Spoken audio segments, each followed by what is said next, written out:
Hey everyone, this is just a quick look at the Peachtree push blocks and push sticks.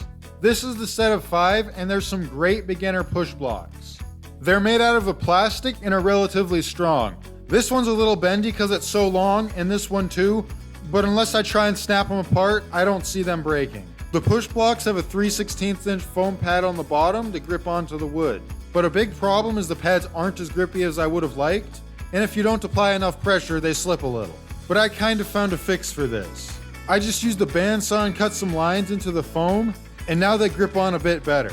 Just make sure to occasionally wipe these push blocks off, because if they have sawdust on them, they're gonna slip. This one is great for ripping thin pieces of wood on the table saw, but it's also great for wider boards because it applies force in the forward and downwards direction. This push stick is a bit wide for my liking at 3/4 of an inch, but it works fine. I really like this 16-inch push block for the jointer, and sometimes the router table too. It has 2 handles and it lets you put down a lot of force. Anyway, I hope that was helpful, and thanks for watching.